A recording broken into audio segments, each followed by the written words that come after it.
Boa noite, pessoal. Começa agora mais um Léo Stoppa ao vivo, hoje num cenário bem diferente. Eu estou aqui no São Paulo, na casa do sogro do meu amigo Léo Atucci, onde eu estou passando a noite. E eu queria agradecer vocês pelas participações. Hoje é um dia especial, porque hoje é um dia que a gente já pode começar a comemorar a possível queda de um dos piores elementos que foram produzidos no território nacional, que é o Deltan Dallagnol, um dos piores seres humanos que a gente teve, né, nessa produção do egoísmo, infelizmente, que eu atribuo esse egoísmo um pouco à educação das pessoas nas igrejas neopentecostais. E as pessoas devem ficar um pouco apavoradas quando eu falo que eu atribuo esse comportamento do Dallagnol a educação dada nessas igrejas, mas infelizmente é isso que acontece.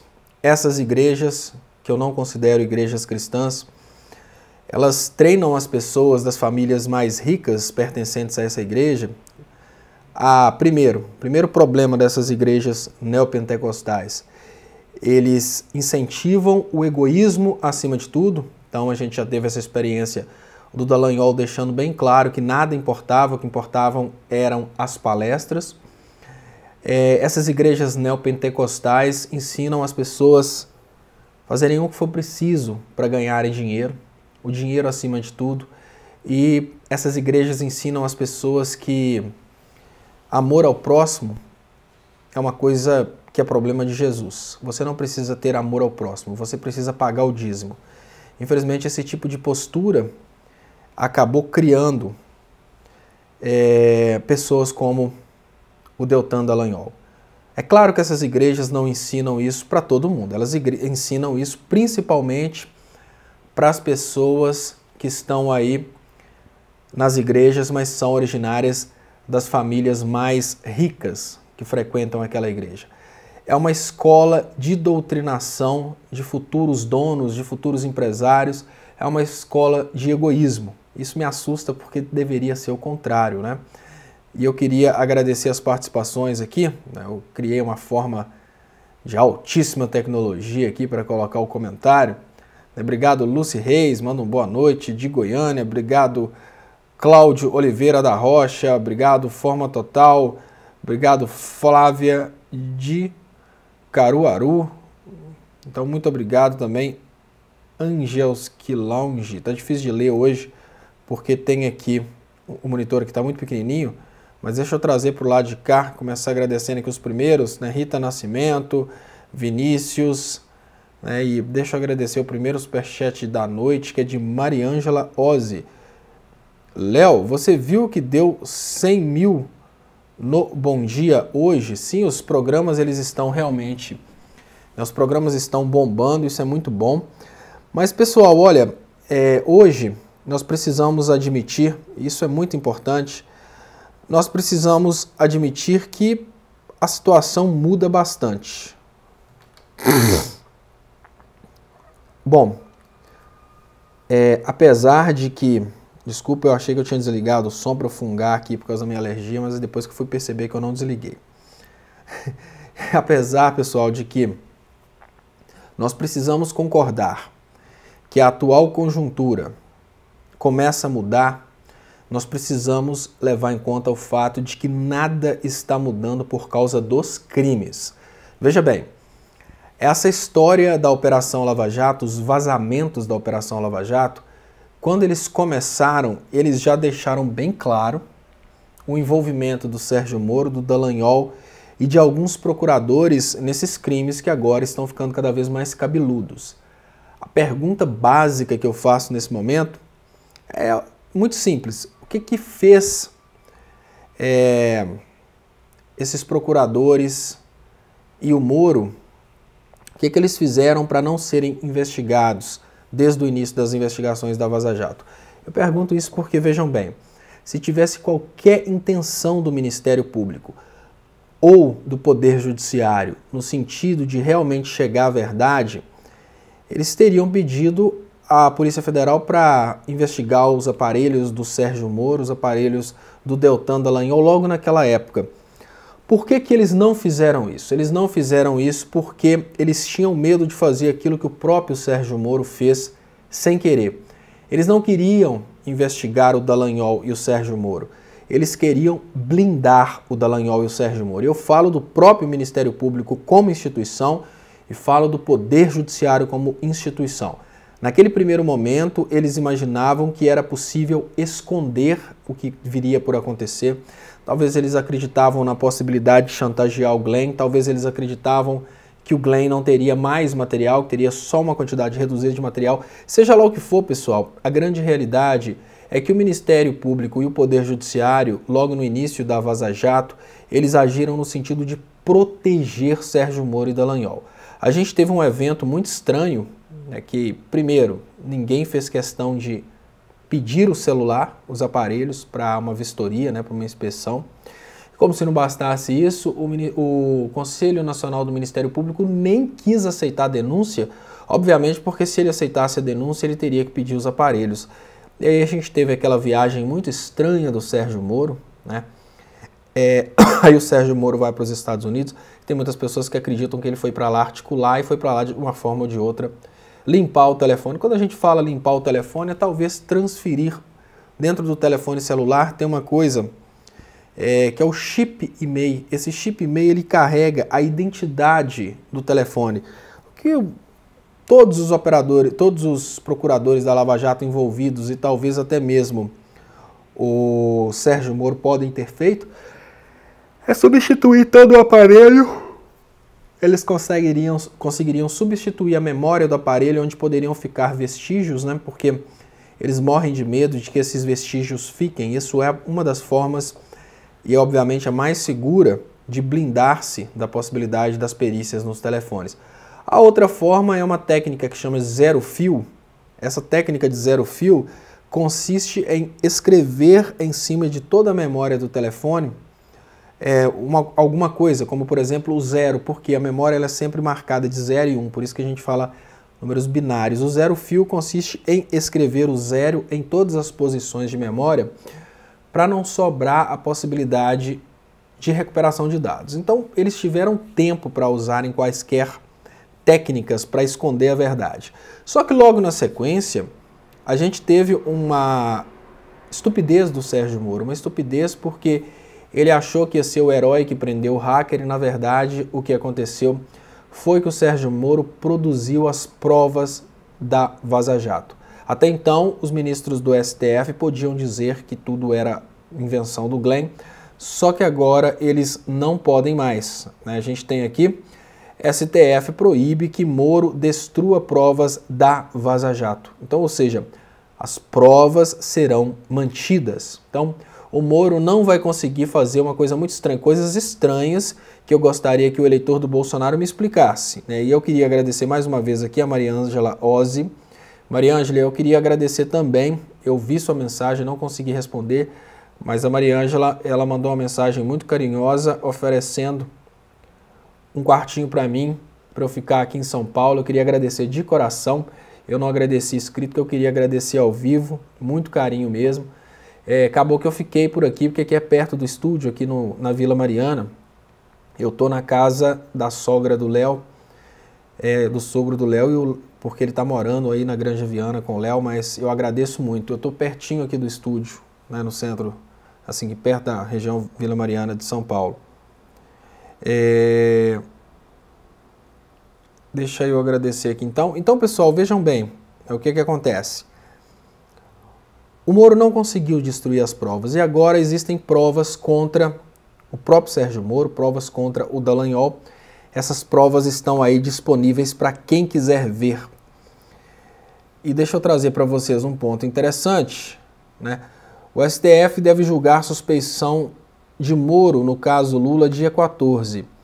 Esse talvez seja o processo mais complexo de todos, pessoal, porque olha, tem pessoas que imaginam que a suspeição tem pessoas que imaginam que julgar a suspeição do ex-presidente, do Moro, no caso do ex-presidente Lula, significa só Lula livre. Não, nós estamos num momento muito complexo. Olha, Uma coisa é deixar o Lula ser liberto, outra coisa é julgar a suspeição do Moro. O Lula pode ser liberto por uma liminar enquanto aguardam a decisão sobre a suspeição do Moro. Isso é a pior armadilha que pode acontecer nesse momento.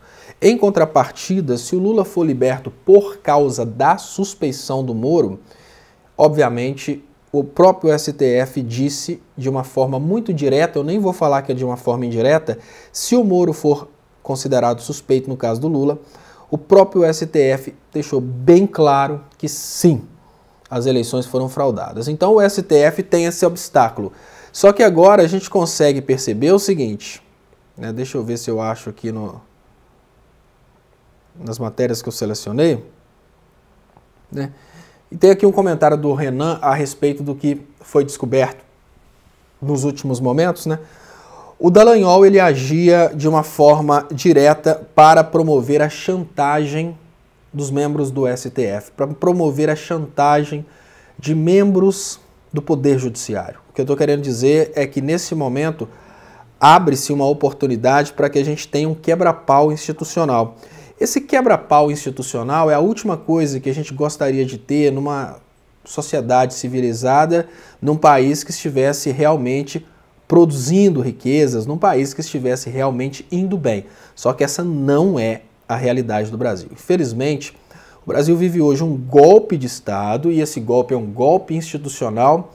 E como a gente está vivendo uma situação completamente contrária àquela que seria desejável, esse quebra-pau institucional ele é muito bem-vindo. Ele é bem-vindo porque ele pode trazer exatamente o conflito necessário para a suspeição do Moro e para o Lula livre.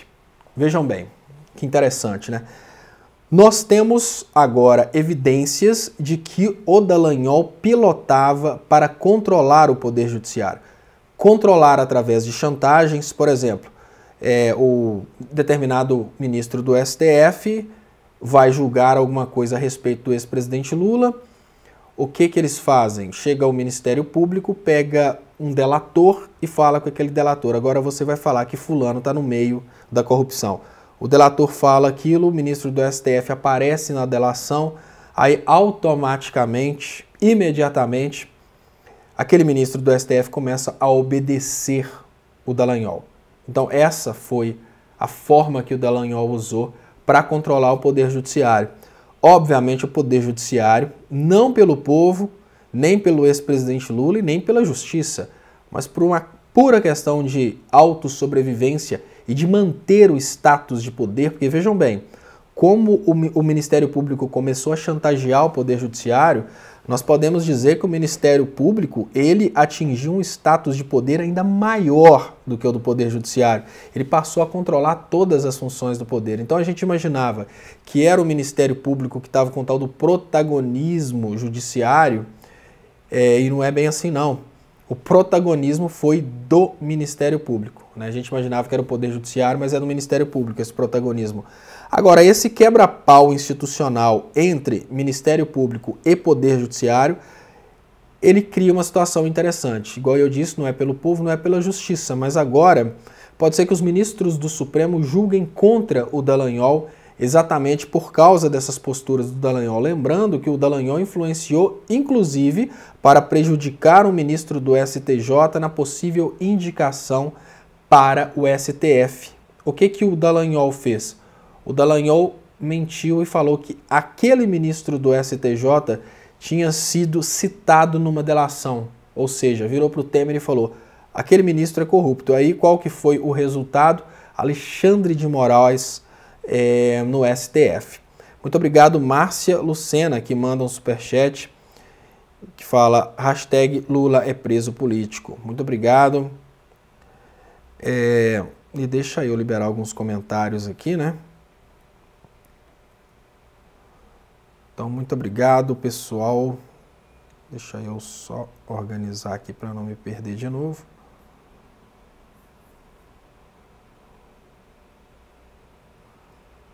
Eu estou vendo aqui. É Felipe Pagodeiro. O Felipe Pagodeiro está falando uma coisa interessante. Ó. PT faz 4 anos que deixou o governo e os bolsominions ainda reclamam do PT e não lutam pelos direitos, e sim na babação de ouvir do Bolsonaro, que fala demais e só reclama, né?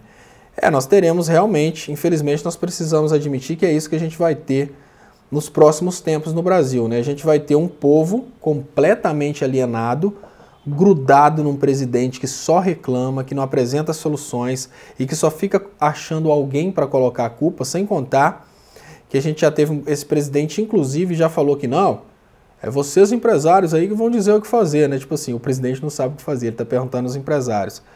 E vai ficar por isso mesmo. Essa, infelizmente, vai ser a realidade do Brasil. Marco Gomes, Léo, abraços de Alvinópolis. Muito obrigado, Marco Gomes, pertinho de Ponte Nova também.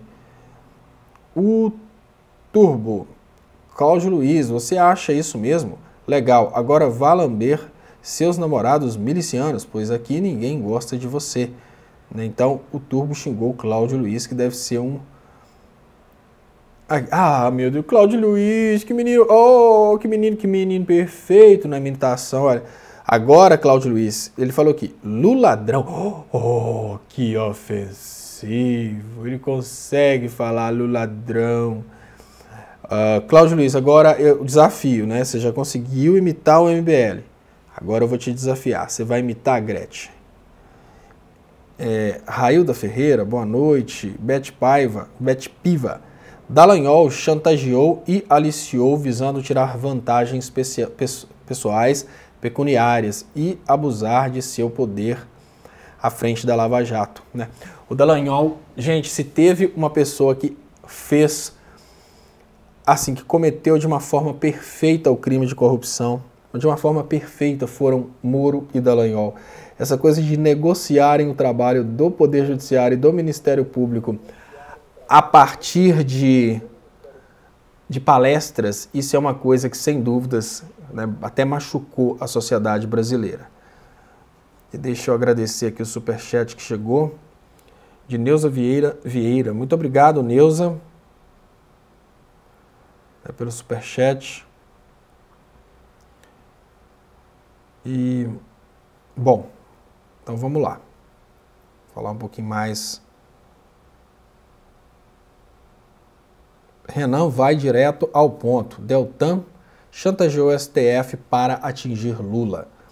Para o senador Renan Calheiros, MDB, AL, o objetivo de Deltan Dallagnol com a investigação clandestina contra o ministro Dias Toffoli era chantagear o STF contra o ex-presidente Lula. A chantagem de Deltan e Cia aos ministros era para desencorajá-los a ser juízes. Sempre que magistrados iriam decidir casos como Lula, as monstruosidades voltavam. Até quando isso vai ficar impune? Eles precisam sair da Procuradoria, não só da Lava Jato, disse Renan. É um dos maiores incentivos à picaretagem que a gente tem no Brasil, pessoal, é a permanência desses procuradores na Procuradoria. A permanência desses procuradores no Ministério Público significa que agora procuradores podem chantagear juízes. Isso é uma mensagem muito clara. Deixa eu agradecer aqui. Muito obrigado, Herculano Mesquita. Só assim o STF vai dar ouvido aos diálogos da Vaza Jato. Será? Lula livre? Sim, você falou tudo. Obrigado, Herculano. Eu queria lembrar vocês que vocês podem ajudar meu trabalho também através das doações nas contas que estão anunciadas aí nas descrições desse vídeo. Olha, o Herculano falou absolutamente tudo. Só por causa dos vazamentos que mostram que o Dallagnol desrespeitou o STF, é só por causa disso que eu acredito que agora o STF vai realmente levar a Vaza Jato a sério. Porque é muito estranho o STF levar a sério só a parte que lhe toca, né? Então eu acho que agora, depois disso, a gente pode acreditar na possibilidade de um trabalho do STF, porque antes não. Antes o STF, o negócio deles era só tranquilidade, eles não estavam nem um pouco preocupados com a Vaza Jato, até porque a Vaza Jato implica em coisas realmente pesadas no Brasil. Já pensaram essa ideia de que por causa da Vaza Jato as eleições podem ser fraudadas? Então é uma coisa que nós precisamos levar em conta. E aqui, o Tony Conceição falou uma coisa aqui, ele falou que é só mais um vazamento sem nada de novo. Olha, eu fico muito feliz, Tony Conceição, porque se você fala que é só um vazamento sem nada de novo, né, o fato do Dallagnol estar chantageando os ministros do STF, se você fala que é só um vazamento sem nada de novo, significa que você assiste o meu trabalho há muito tempo. E eu agradeço, porque até ontem, para quem não assistia o meu trabalho, a chantagem contra ministros do Supremo era uma coisa nova. Mas eu venho falando isso há 3 anos. Tem 3 anos que eu chamo a atenção ao fato de que ministros do STF estão julgando de uma forma muito bizarra. Então, obviamente, eles estariam sendo chantageados. Então, se você fala que não é nada de novo, é porque você assiste esse programa há muito tempo. Fora daqui, na Vaza Jato, não. Na Vaza Jato é a primeira vez que aparece algo tão grave. Não tão grave para a sociedade. Olha que interessante. Tudo que saiu até hoje são coisas absurdas. Já imaginaram que o povo brasileiro, todo eleitor brasileiro, perdeu o direito de ter Lula nas urnas por causa desses eventos que aconteceram e a Vaza Jato está demonstrando. Em contrapartida, esse evento de agora, ele cutuca gente poderosa, ministro do STF. Como esse evento cutuca ministro do STF, a probabilidade de queda agora é bem maior. Muito obrigado, Shirley Barrios. Léo, aprendi que devemos perdoar. Tá difícil. Eu sei, Shirley. Eu sei. Né? Fácil perdoar. Na hora que a gente vê um bobo, né, de um eleitor do Bolsonaro, a gente pensa, não é fácil perdoar. Né? Miguel Freitas fala aqui, Ladranhol e Marreco são os novos bandidos. A conhecer o Chilindró. Tomara, viu, Miguel? Eu tenho muito medo que o Ladranhol nunca veja o Chilindró, mesmo com tudo que ele fez. Tony Conceição, eu prevejo, Leonardo, não vai dar bem em nada, pois não tem nada de bombástico. Tony Conceição, olha, Tony Conceição, o detalhe é o seguinte, tudo que está saindo sob um aspecto jurídico são coisas extremamente absurdas. Olha, vamos cair na real, vamos modificar as coisas para você perceber como as coisas são bombásticas. Imagina que saísse na Globo uma notícia falando que o ex-presidente Lula pagava palestras para que alguns juízes e procuradores estivessem sempre julgando para manter o PT no poder. Você ia ficar impressionado. Olha, alguns políticos, pensa assim, imagine que alguns empresários estivessem pagando os juízes palestras para que eles nunca julgassem o Lula. Ou seja, para o Lula sempre ficar solto, alguns empresários estão sempre pagando os juízes propina, palestras. Isso é muito bombástico, cara. Você não percebe isso como bombástico por causa da sua polarização. Você está tão polarizado como sendo um cara que acredita na direita, que para você são coisas insignificantes. Mas sob o aspecto jurídico, eu posso dizer que nunca no Brasil nós tivemos algo tão tenebroso sob o aspecto jurídico. A união do Ministério Público e do Poder Judiciário em um ente perseguidor é uma coisa que afronta a Constituição de uma forma tão grave, mas tão grave, que assim, o Lula já deveria estar solto e ter recebido uma indenização gigantesca, de tão pesado que isso é. Mas por que você não consegue ver que não tem nada bombástico, mesmo em... Olha o que aconteceu. Um procurador manipulando a imprensa no sentido de perseguir um determinado ministro para garantir que ele não vote da forma como ele gostaria de votar. Ou seja, isso, cara, se a gente considera que o voto nesse caso é um produto, isso é uma extorsão. A gente pode considerar que o ministro estava sendo extorquido pelo Dallagnol, né? Qual que é o produto? O produto é o voto dele. Então é uma coisa muito bombástica, cara. Agora, se você não vê isso como coisa bombástica, o problema não está nos vazamentos do Glenn. Quem não consegue ver isso como uma coisa bombástica e absurda é o problema, é o fanático. O fanático acha que uma coisa dessa é uma coisa extremamente simples. Agora, inverte a situação. Imagine que quem tivesse feito tudo isso acontecer fossem seus políticos, né?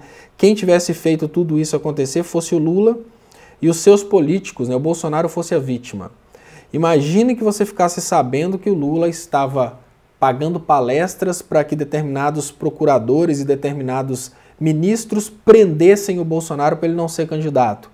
Né? Vocês iam achar, obviamente, uma coisa absurda, mas já que o caso, né, é um caso que envolve, né, uma facada no lado de vocês, aí você está desesperado aí achando que não tem nada bombástico. Muito obrigado, Sérgio Luiz. Bolsominion. Obrigado, muito obrigado. O negocinho ali falou, são 11 horas da noite, 20 graus Celsius. Se vocês quiserem saber essa informação, acabou de falar ali. Sérgio Luiz, Bolsominion é um ser involuído, incapaz de um mínimo de raciocínio lógico. Exatamente. E a gente percebe isso na força que eles fazem para manterem a sobrevivência do raciocínio idiota, né? Esse raciocínio estúpido que eles ficam lutando desesperadamente para fazer sobreviver. Oi, Léo, sendo só a ponta do iceberg e com tantos envolvidos, isso é importante. Olha, a Cláudia Silva fala uma coisa que é muito importante. Sendo só a ponta do iceberg. Por que isso é importante? Pessoal, vocês já repararam que a coisa está só piorando?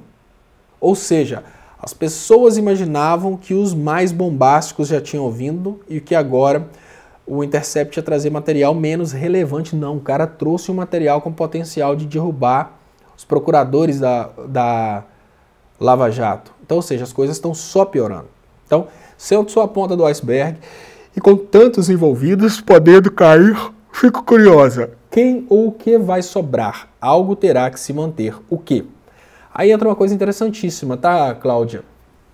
Veja bem, nesse momento, os holofotes estão apontados para a Vaza Jato por causa de Sérgio Moro, Dallagnol, que viraram os heróis dos coxinhas, dos bolsominions, Bolsonaro, obviamente, porque foi o que foi beneficiado por tudo isso, e o ex-presidente Lula. Então a gente tem todo esse desenho que é Sérgio Moro, Dallagnol, Bolsonaro e ex-presidente Lula.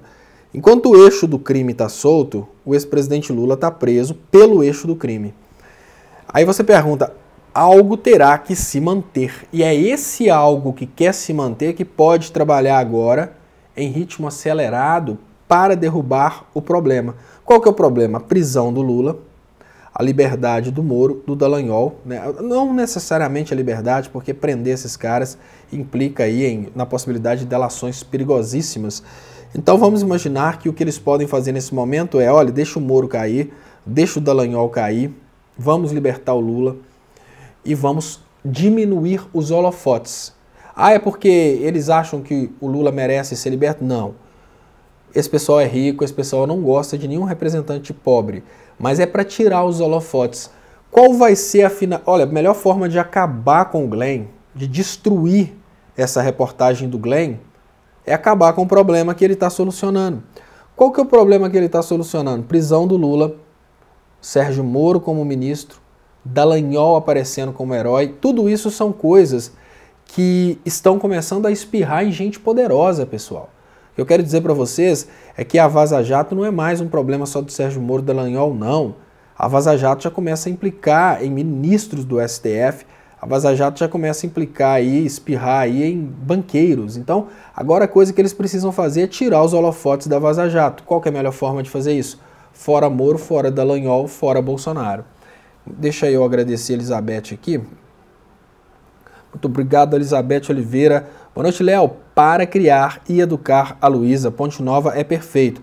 Mas para o seu trabalho, São Paulo não seria melhor? Também tem a ver com a Luísa. Sim, Elizabeth, olha, o Léo me convidou hoje até para vir para São Paulo.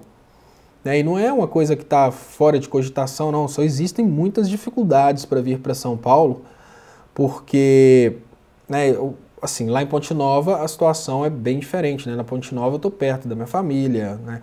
Aqui em São Paulo tem outros elementos.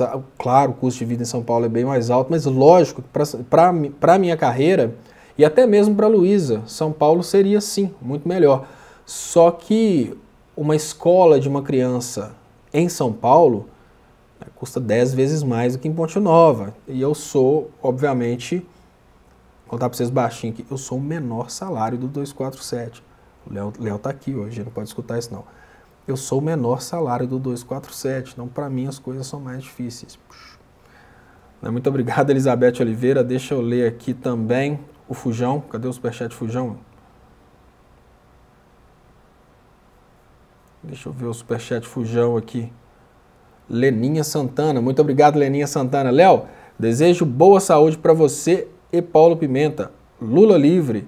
Obrigado, Leninha Santana. Muito obrigado pelo superchat.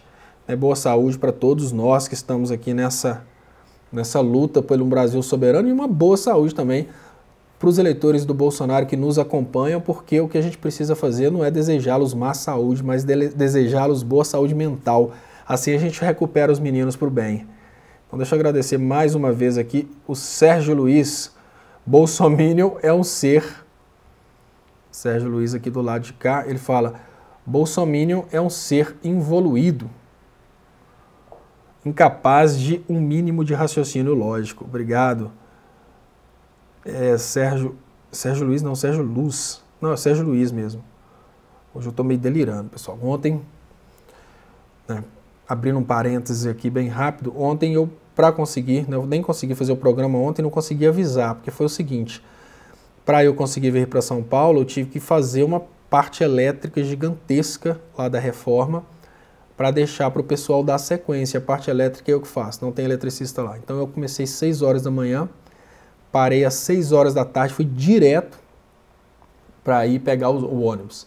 Eu peguei o ônibus às 6h30 da tarde. Aí quando eu cheguei no ônibus, aquele cansaço, 14 horas de viagem, eu fui, apaguei. Eu não consegui nem, eu pensei, depois chegar no horário do programa, se tiver sinal, eu faço um vídeo rápido de dentro do ônibus. Se não tiver sinal, aí quando der eu mando uma mensagem explicando. Que nada, acordei 4 da manhã e mesmo assim cheguei aqui, desde 4 da manhã, passei o dia todo meio sonâmbulo ainda, que não deu para descansar ainda. Ser de esquerda é uma posição filosófica. Fábio Fonseca, ser de esquerda é uma posição filosófica. Olha, Fábio, eu digo até diferente, tá? Existem posições filosóficas que conseguem... Existe uma posição filosófica que consegue justificar você ser de esquerda. Eu vou falar de filósofos modernos, como, por exemplo, John Rawls, que consegue explicar que você pode ser de esquerda simplesmente entendendo que para o crescimento da sociedade, ser de esquerda promove uma sociedade melhor. Você pode ser de direita também. Tem a visão do Nozick. O Nozick, ele traz a ideia de que não, você não tem que... Nada seu tem que ser redistribuído. Então você tem esses dois filósofos nessa questão de direita e esquerda são fantásticos. Agora, o mais importante nesse momento é que você tem que ser alguma coisa que é coerente com você. Eu critico aqui os colegas que são de direita, não necessariamente porque são de direita. Ninguém é obrigado a ser de esquerda, mas você é obrigado a ser coerente. Você não pode ser, ao mesmo tempo, judeu e apoiar o Hitler na matança aos judeus. Apesar de que os judeus apoiaram Hitler, alguns judeus apoiaram o Hitler achando que o Hitler acabaria com o comunismo. Mas não, é completamente sem nexo. Você está lá sendo judeu e apoiando a ideia do Hitler de exterminar os judeus. Eu falo isso porque... A gente pode dar exemplo com seres que não raciocinam, mas fica mais difícil. Mas imagina, por exemplo,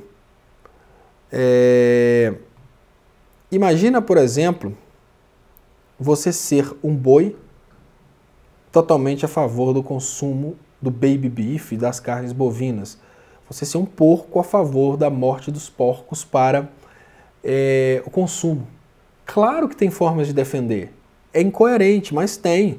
Um boi de direita, o boi de esquerda, o pensamento desse boi vai ser: eu preciso libertar o meu povo dessa coisa aí de viver para ser exterminado, para virar carne de churrasco.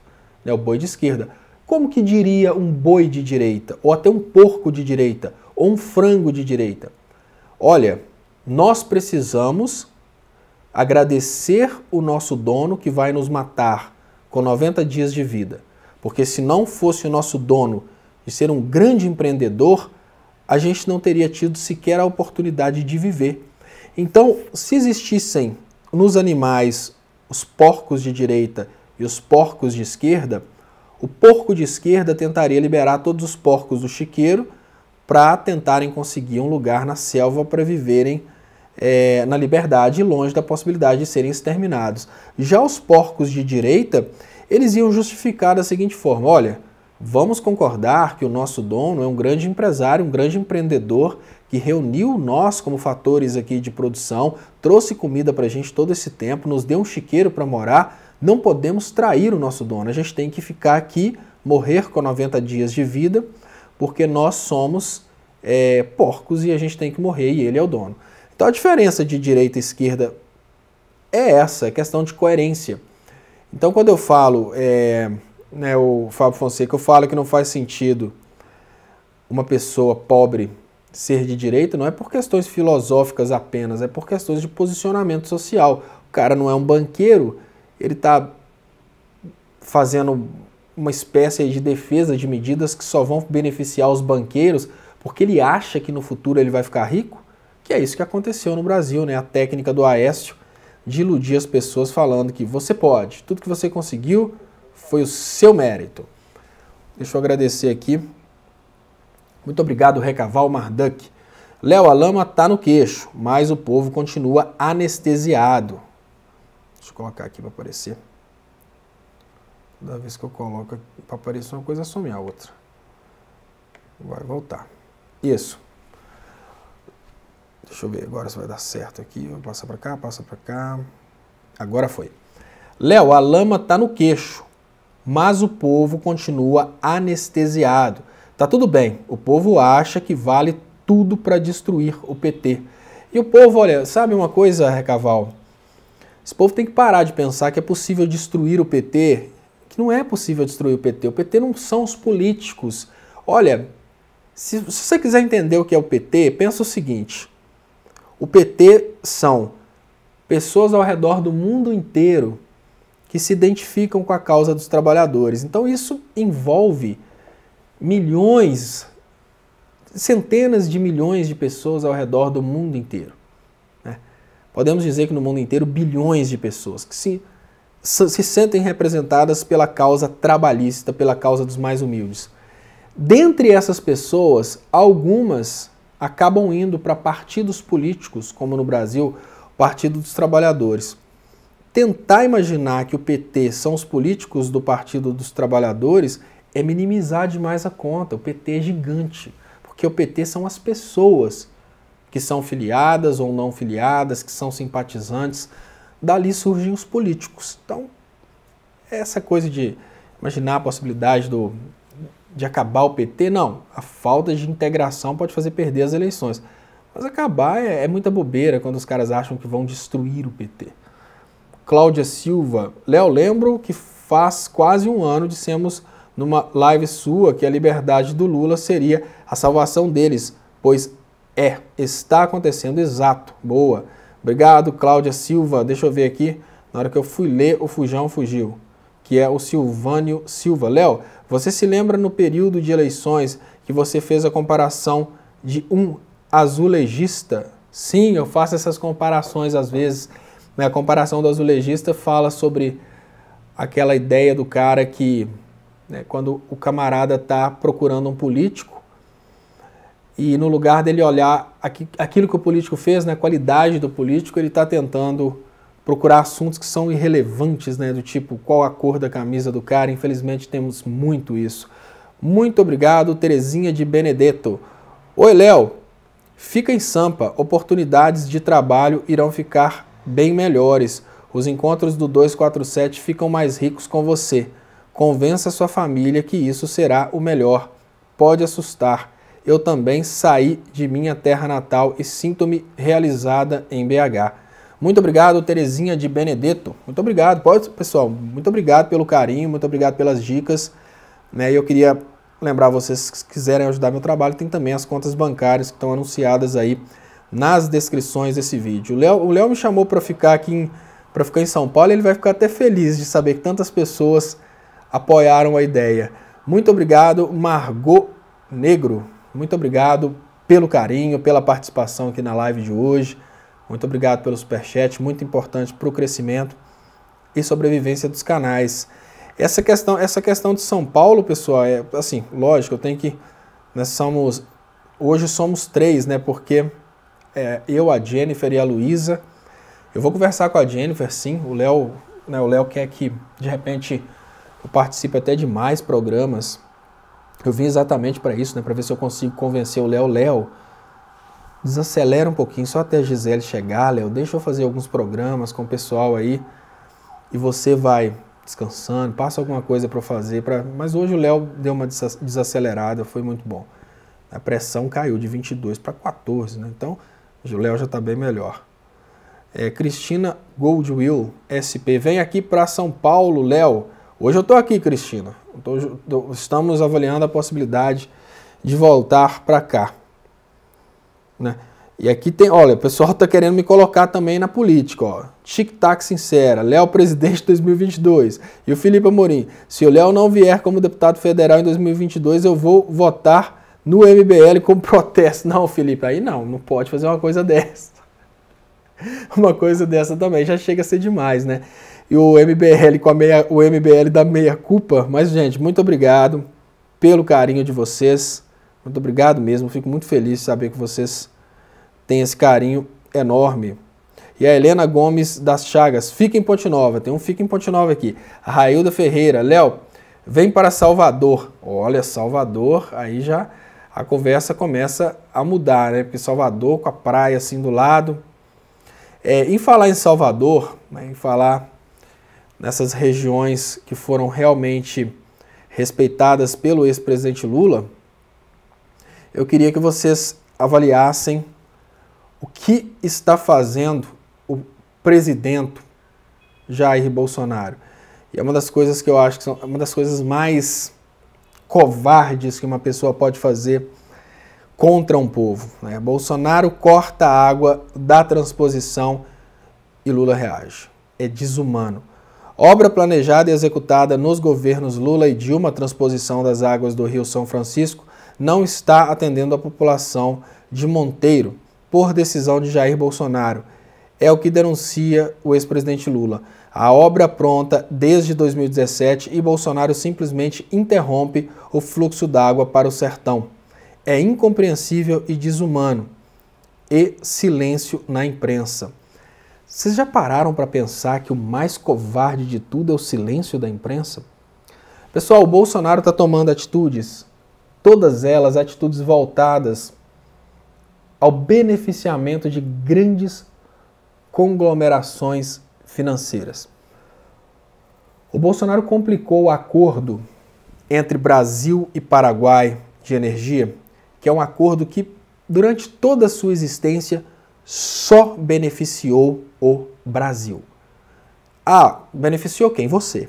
E eu vou te explicar o porquê. Se você é eleitor do Bolsonaro, você pode até usar a sua ideologia para querer dizer que o Paraguai é comunista, seja lá o que for. Mas esse acordo Brasil e Paraguai, de Brasil comprando a energia que é de Itaipu, para vocês entenderem, a Itaipu é uma binacional, por isso a metade da energia produzida ela é do Paraguai.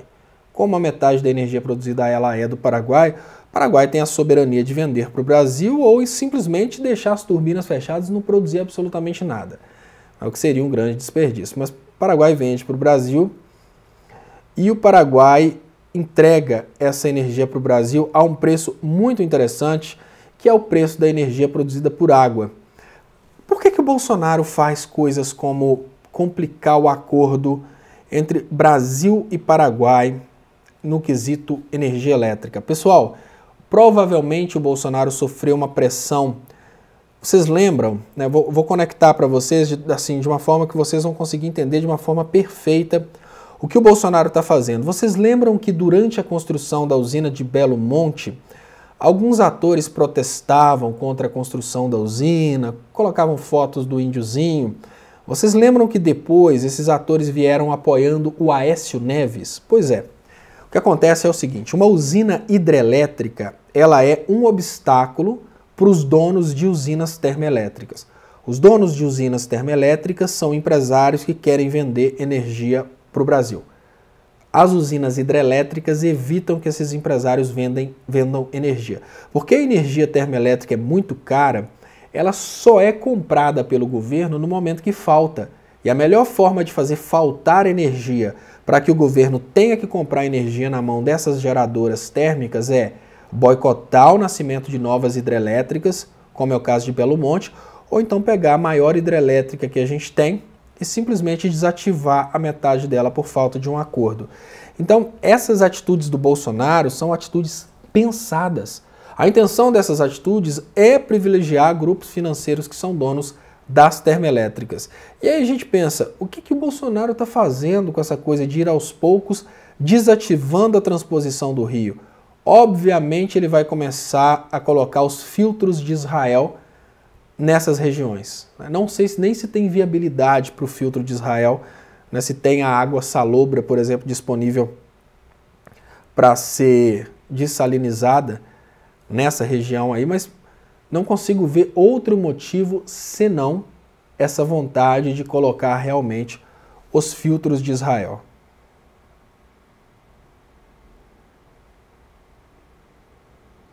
Cláudio Luiz, tá vendo como é a esquerda mandando o diabo me pegar? Que Deus proteja vocês. Márcio Santos, Ventos de Liberdade. Léo, alguém pode parar o Bolsonaro? Eu acho que para parar o Bolsonaro nesse momento precisava de um engajamento do público, né, Márcio Santos? Para parar o Bolsonaro nesse momento é só mesmo o povo. Fora o povo é uma coisa bem difícil. Porque quem vai parar o Bolsonaro nesse momento? Né? Qual que seria a estratégia para parar o Bolsonaro nesse momento? Eu só consigo ver essa possibilidade aí, o povo. E é claro, vamos concordar que existe uma intenção agora do STF de ir com sangue no olho para cima do Dallagnol, existe.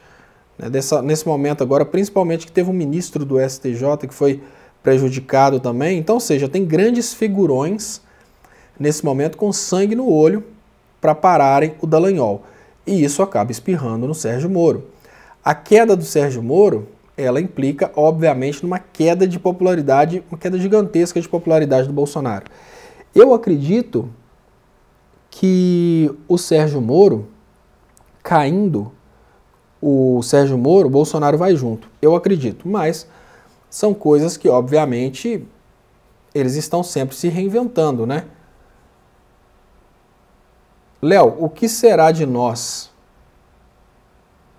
O povo anda meio desmotivado e com medo, né? Esse povo desmotivado e com medo é um povo que só apanha, né? Lógico, precisamos concordar com isso. Silvano Silva, Léo, me identifiquei com a reflexão de Roberto Requião sobre a culpa de Lula. Quando quiser visitar meu estado de Alagoas, está de portas abertas. Muito obrigado, Silvano Silva. Muito obrigado pelo carinho. E o Felipe Amorim lembra aqui, ó, Léo, o canal do Rogério Anitta Brian é realmente muito bom. Então, pessoal, vamos lembrar aí de crescer o canal do Rogério Anitta Brian. Ele precisa realmente fazer muito material e para a gente incentivá-lo a fazer material, a gente tem que aumentar a audiência nele. Uma coisa interessante, é uma coisa bem interessante, né? A diferença básica entre o comunicador de direita e o comunicador de esquerda é essa aí. O comunicador de direita, ele não importa com o que ele está falando. Se você for na Jovem Pan, você vai perceber que lá as pessoas falam coisas completamente incoerentes, mas eles não se importam, porque para eles o que importa é só mesmo a conta bancária. O comunicador de esquerda, ele fala coisas que normalmente as pessoas não querem ouvir. E ele fica muito feliz com uma coisa muito simples, o carinho, né? Pessoas que se inscrevem, que convidam os outros para se inscreverem. Então quem assume a briga do nosso lado, assume por ideologia, por amor ao próximo. E a gente tem que retribuir. Qual que é a melhor forma de retribuir?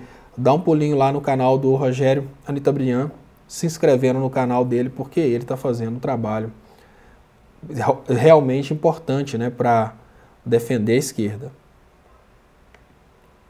Deixa eu passar para o lado de cá. Deixa eu agradecer.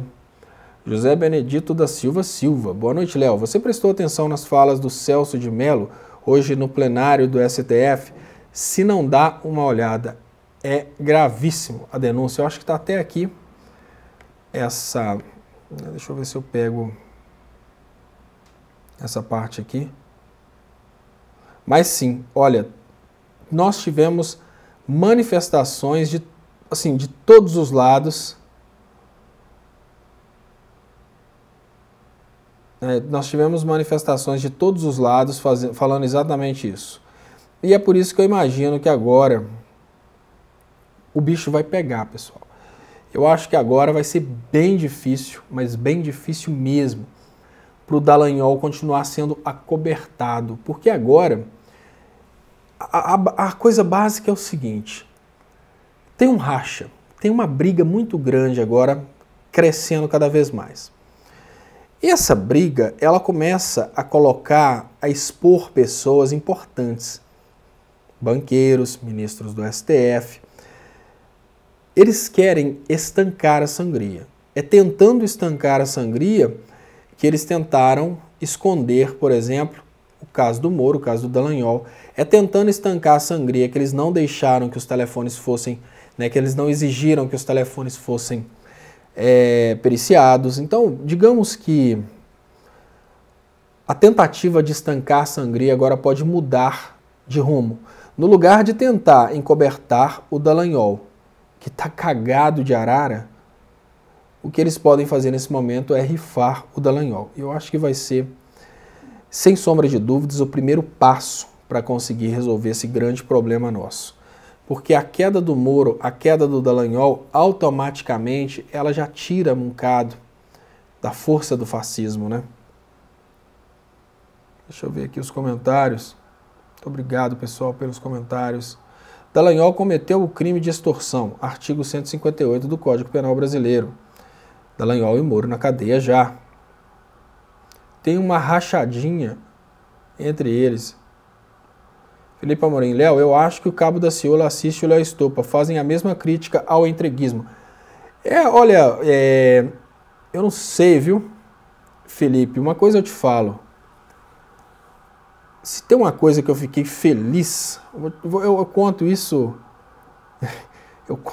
as pessoas acham muito engraçado, né? Porque as pessoas acham que você não pode elogiar uma pessoa, digamos que você não pode elogiar uma pessoa quando você não imagina que aquela pessoa vai ser o presidente. Mas uma coisa que eu fiquei muito feliz, quando eu vi quando o Daciolo apareceu em público pela primeira vez, eu lembro que todo mundo ficava tentando puxar a minha língua para xingar o Daciolo e eu só elogiando, porque olha, o Daciolo, e aqui, eu falo isso com vocês sem medo de errar, apesar de que eu deixo claro que é minha opinião. Para mim, o único político evangélico que não é picareta no que diz respeito à crença em Deus é o Daciolo. O resto para mim é tudo picareta. O único que eu olho, e olha, eu até sugiro a todos vocês, eu estudei David Lieberman. Quando eu falo com vocês sobre picaretagem, eu vou falar para vocês a fonte dos meus estudos. Eu estudei David Lieberman. Eu comecei a estudar expressão corporal em Darwin.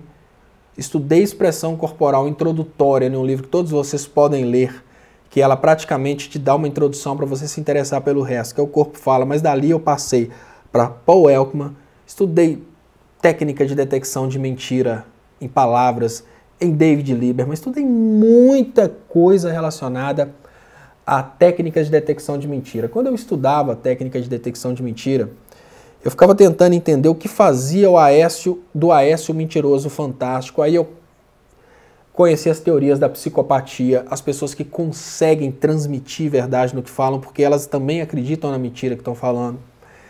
E eu falo com vocês, se tem uma pessoa, o único evangélico que conseguiu me convencer na política brasileira que ele acredita em Deus, foi o Daciolo.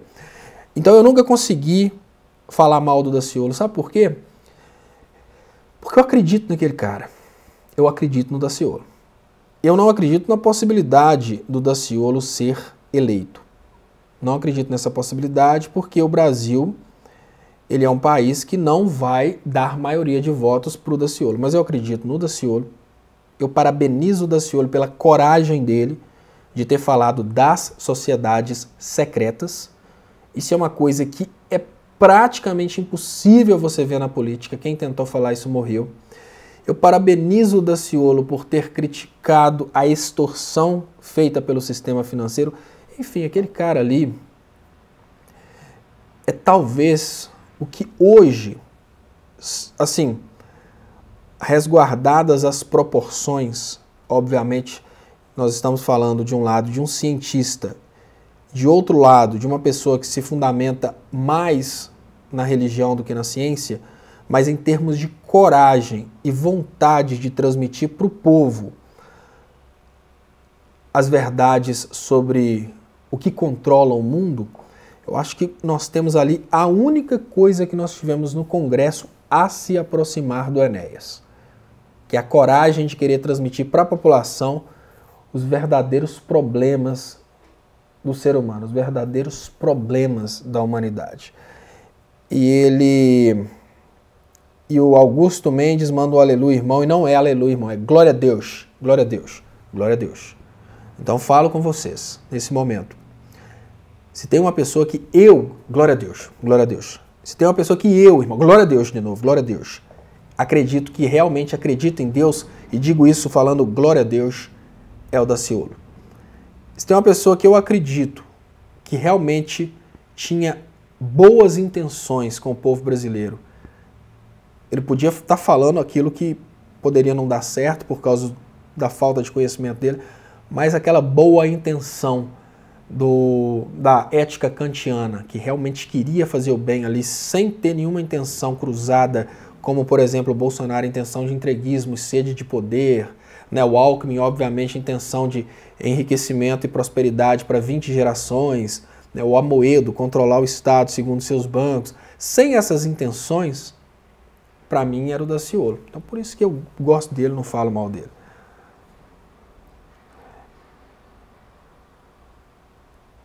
Deixa eu liberar aqui. E aí, normalmente, quando a gente elogia um político, né, a gente tem somente críticas desse tipo aqui, ó. Enéas cansava de falar que Lula era incapaz de governar o Brasil. E ele estava certo. Ué, peraí. Nesse ponto eu preciso dizer que ele estava errado. Você está falando, se você estiver falando do mesmo Lula, né, deixa eu olhar aqui. Se você estiver falando do mesmo Lula que eu vivi o governo dele, nós estamos falando de um cara que governou por 8 anos. Mas não é só isso. É um cara que governou por 8 anos e saiu com 87% de aprovação. Capa das revistas falavam, nunca fomos tão felizes. Né? 87% de aprovação. Olha, o Lula multiplicou o PIB brasileiro por 5. 5. Nós nunca tivemos um período de recessão durante o governo Lula. Não tem essa de que ainda estamos nos 6 primeiros meses, não. O Lula já nos 6 primeiros meses ele gerou uma quantidade absurda de empregos, cresceu o PIB e diminuiu a desigualdade social. Ele já, assim, o primeiro programa de governo dele não foi arma para todos, foi fome zero. É esse cara que não conseguiu governar o país? Eu estou tentando entender a sua linha de raciocínio, porque você precisa concordar comigo que quando você faz papel de massa de manobra e faz campanha anti-Lula na internet, usando um argumento desse, cara, você não está me agredindo, você está agredindo você, porque você que está sendo estúpido. Quando você traz o argumento de que Lula não conseguiu governar o país, você que está sendo idiota. Até porque, se você conseguir em 500 anos de existência do Brasil, se você conseguir encontrar um governante que tenha conseguido fazer tudo isso, ó, reduzir desigualdade, reduzir desemprego e multiplicar o PIB por 5 e sair com 87% de aprovação, se você conseguir um, aí eu te falo, não, perfeito, né? Nem discuto política mais, mas você falou que quem não conseguiu governar o Brasil, né, o Lula, quem que você está chamando de incapaz de governar o Brasil, foi o único presidente que conseguiu essas... Ah, não, a mesma coisa assim. Ah, eu sempre avisei que o Schumacher não conseguiria dirigir um carro de Fórmula 1, Mas espera aí, o melhor da história não conseguiria dirigir um carro. Ah, não, mas ele morreu. Não, não sei se está em coma ainda, mas eu tô dizendo assim, só para efeito de comparação. Ah, eu sempre avisei que o Neymar jamais conseguiria jogar futebol. Olha, eu conheci o Pelé de criança, eu sempre falei, cara, desiste de futebol, isso não é para você. Não, eu tô te comparando com isso porque você tá pegando o cara que é o mais bem avaliado na nossa história, e não avaliado só pelo público, mas pelos números, e tá falando que o cara é incapaz. Será que você realmente acha que você tá me ofendendo com isso? Porque eu tenho consciência, olha, eu sei ler dados do IBGE, eu sei ler dados do Banco Mundial, eu vivi aquela época, você não está sendo, digamos que, opressor comigo. Você está sendo idiota, cara, com você mesmo. Na hora que você chega e fala uma coisa dessa, ou na hora que você chega e defende uma teoria como terra plana, você está sendo idiota com você mesmo, tá? E uma dica que eu tô te dando, para que de repente você pense nesse ponto e para com isso, cara. Você não tá me agredindo com a sua estupidez. Você está me agredindo com sua idiotice. E aí eu vi um outro bobo falando, hoje tem 100% de reprovação. Mas aí eu te pergunto, basicamente, se o cara tem 100% de reprovação, por que precisaram prender o cara para ele não participar das eleições? E agora, por que... o cara tem 100% de reprovação, mas nos vazamentos os procuradores falam de uma forma muito clara. Precisamos evitar que o Lula dê entrevista, porque senão o Haddad vai ser eleito. Ou seja, o cara foi tirado das eleições, porque senão ele ganhava. O cara foi proibido de dar entrevistas durante o período eleitoral, porque senão, olha só, porque senão o Haddad ganhava. É esse cara que você fala que tem 100% de reprovação? Né? Então, é um pouco de delírio, cara. Né? Tipo, você pode ser idiota, você não está me ofendendo com isso. Você está sendo estúpido, você com você mesmo. Você está queimando seu filme. Se você fala isso nos contextos de amizade, as pessoas ouvem e pensam, não, tudo bem, mas tá demais, né?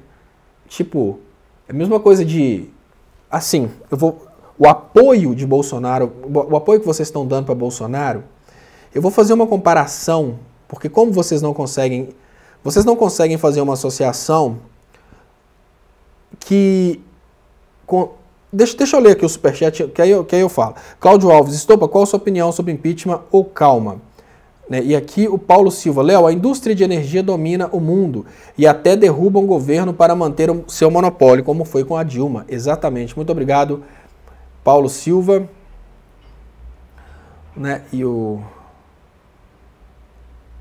Muito obrigado, Tiago Bortoto de Oliveira. Deixa eu trazer do lado de cá. Muito obrigado, Tiago Bortoto de Oliveira. Ele fala, Léo, o que você acha do Ciro? Qual é o papel atual do PDT na resistência democrática? Olha, eu acho que o Ciro ficou com muita raiva da população brasileira ter votado no Bolsonaro e não nele.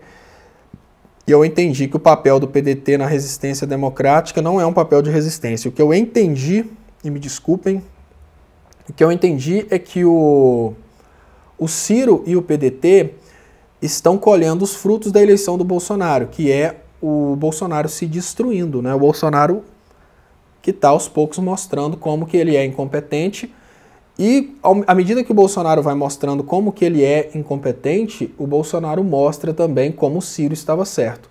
Então o que eu consigo entender nesse momento é o seguinte, o PDT não está fazendo resistência democrática, eu não consigo ver o PDT como um partido que está fazendo resistência democrática, eu consigo ver um PDT como um partido que está se aproveitando da situação. Nesse momento ele se aproveita dessa oportunidade que ele tem, dos erros do Bolsonaro e das atrocidades dos partidos liberais contra o povo mais humilde, e aí eles ficam só criticando, e as pessoas pensam, se fosse o Ciro não estaria acontecendo isso. Então o que eu vejo é essa construção aí, né? E, bom, dessa forma. Muito obrigado, Neide NC.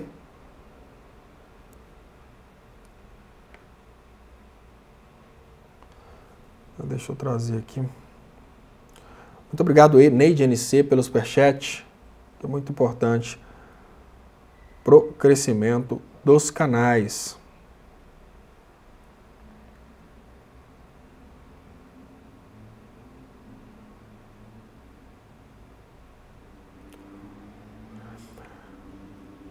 Pedro, olha que interessante. E aí eu falo, o colega me perguntou, Léo, impeachment ou calma? Quando eu leio uma coisa dessa, eu penso calma. Sabe por quê? Olha só, o que trouxe aqui o Pedro Luiz Neto. Bolsonaro é tão incompetente que fechou o maior acordo com a Europa e agora fechou um acordo com a OTAN. O cara é fraco mesmo. Veja bem que interessante. Esses acordos estavam sendo propostos para o Brasil há muito tempo. Um acordo implica em uma parte dar uma coisa porque ela vai receber outra, tá, ô Pedro Luiz? Olha, o seu pai é tão esperto que ele vendeu o carro zero da família por R$1.000. Vendeu. Vendeu. Não, não é assim, cara. Acordo bom é acordo que beneficia os dois lados. Isso é um acordo. Esses acordos, eles estavam sendo rejeitados pelo Brasil porque eles impunham muito ônus ao Brasil, ou seja, muita coisa para a gente dar e quase nada para receber. E se tem uma coisa que a gente tem falado há muito tempo, é que o Bolsonaro é um governo entreguista. O Bolsonaro já chegou e fechou esses acordos por quê? Exatamente por isso. Nesses acordos, o Brasil dá demais e recebe pouco. E você acha que o Bolsonaro é fodão por isso? Olha, para você ter uma ideia, só na importação de um gênero alimentício, o Brasil estava brigando com a União Europeia para que o acordo desse para o Brasil a garantia de exportar, me parece que 300 mil toneladas, me parece que de um gênero alimentício, só de um. Eu não lembro se o número é esse, mas só nesse gênero alimentício o Brasil fechou com 25%. Ou seja, o acordo estava sendo fechado durante o PT para o Brasil ganhar 100. Bolsonaro foi lá espertalhão, aí eu fecho acordo, é mesmo. Fechou por 25. É esse cara que você está chamando de fodão? Não é mais ou menos assim, tem você e seu irmão. Aí vocês compram um carro juntos. Vocês compraram um carro por R$100.000. Aí você quer saber de uma coisa? Vamos vender esse carro e vamos comprar o melhor? Vamos. Aí você está tentando vender o carro por 90 mil. Você está falando, perdeu 10, tá bom. Aí você não consegue vender de jeito nenhum. Aí quando passa uns dias, você fala, eu vou passear na praia. Durante o tempo que você está na praia, seu irmão vende o carro que você queria por 90 mil, seu irmão vende por 30. Aí seu vizinho chega ainda zoando a sua cara. Fala, pô, velho, você é ruim de venda demais, né? Você ficou tentando vender esse carro um mês, ninguém comprou. Seu irmão, ó, fodão das vendas, vendeu com uma semana. É claro, meu amigo, seu carro que você comprou por 100 mil, você tinha que vender pelo menos por 90, você não conseguia vender. Você viajou, seu irmão vendeu por 30, porque por 30 qualquer um está disposto a comprar. Os acordos que o Brasil não fechava, ele não fechava porque eram acordos que garantiam a esses países desenvolvidos o mercado brasileiro para que eles pudessem vender no mercado brasileiro. Mas não estava garantindo uma contraproposta para nós brasileiros termos o direito de vender no mercado deles. Como agora nós não temos mais soberania e o nosso presidente não entende de absolutamente nada, os acordos foram fechados de uma forma extremamente maléfica ao Brasil. E por que eu falei que essa coisa aqui, ó, do Pedro Luiz Neto, me chama a atenção para aquele superchat que pergunta se é impeachment ou calma, né, que já sumiu aqui. Eu falo com vocês, se tiver um impeachment, a gente não vai ter a oportunidade de ver esse cara percebendo que esses acordos vão destruir a nossa indústria ainda mais. O impeachment não vai mostrar para esse cara como que esses acordos são maléficos. Então a gente pensa duas coisas nesse momento. Peraí, impeachment tira o Bolsonaro e coloca as coisas no eixo, Bolsonaro vira uma lenda que não teve a oportunidade de governar. A calma nos dá a oportunidade para mostrar para esse bobão aí que apesar de ter sido um acordo, esse acordo não é necessariamente bom.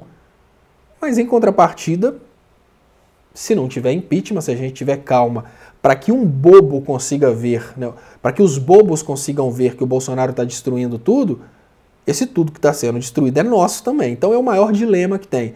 Peraí, será que vale a pena deixar o Brasil ser destruído para o idiota perceber que fez idiotice?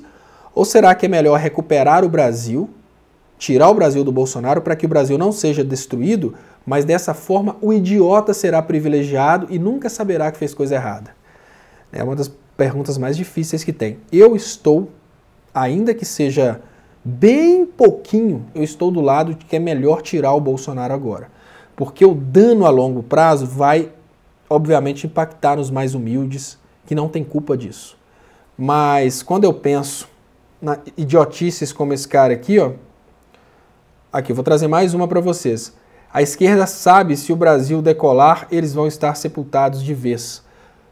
Quando eu vejo um bobo falando uma coisa dessa, eu penso se não é a hora de esperar mais, né? Então, porque o que vai acontecer? São vários bobos desse. O que eles vão falar? Ah, mas o Bolsonaro já tem 7 meses. Até hoje nós não tivemos um indicador positivo.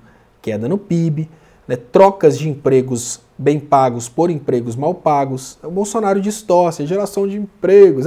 Geração de subemprego, né? O cara ganhava 10 mil, agora é contratado ganhando 3 mil. Geração de subemprego.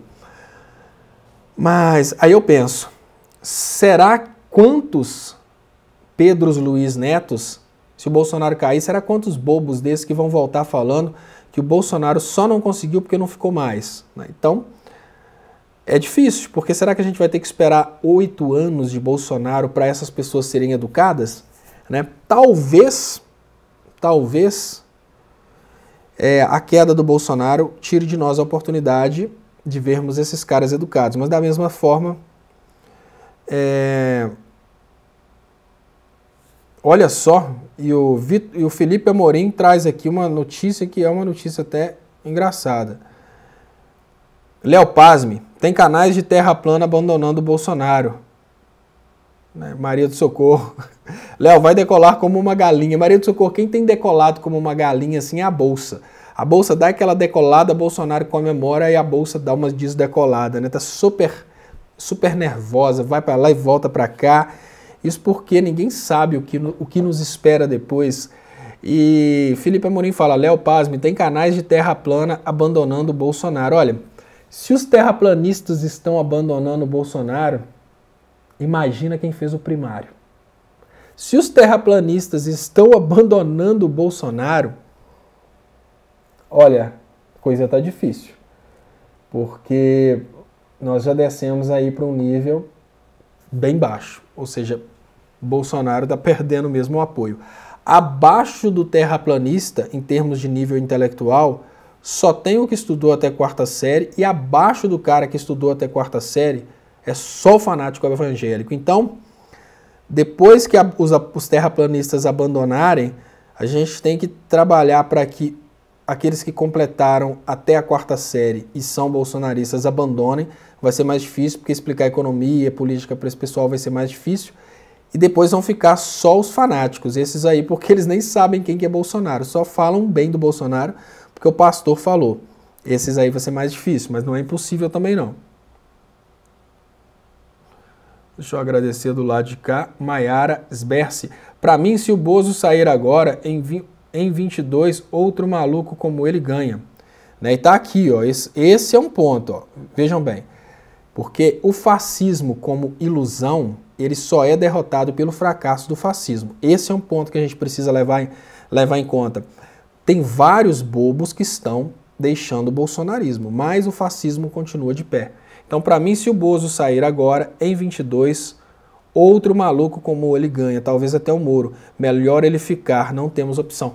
Então, olha, o melhor castigo para o eleitor do Bolsonaro é a permanência do Bolsonaro. E o melhor castigo para o Bolsonaro é o seu suicídio político.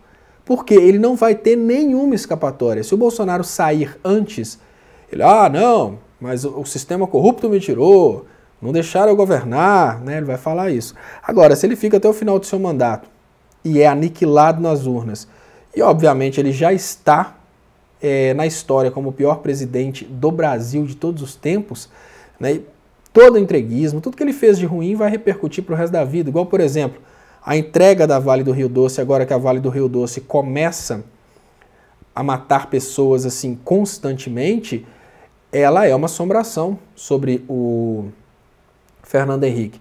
E nós podemos dizer que a família Bolsonaro vai ter uma assombração sobre eles para o resto da vida, que são essas privatizações que eles estão fazendo nesse momento. Essa estadia do Bolsonaro aí, ela talvez até faça um pouco de sentido, né? Não sei. E pessoal, eu queria, nesse momento, eu vou terminar hoje 10 minutos mais cedo, mas eu vou colocar aqui a reprise para rodar. Eu queria pedir para vocês, por favor, quem ainda não foi inscrito, que se inscreva no meu canal. Isso é muito importante porque você se inscrevendo no meu canal, você aumenta o alcance dessas publicações. E gostaria de te pedir também, quem puder ajudar meu trabalho, tem aí as contas bancárias que estão nas descrições desse vídeo. Eu volto amanhã com o programa Léo ao Quadrado.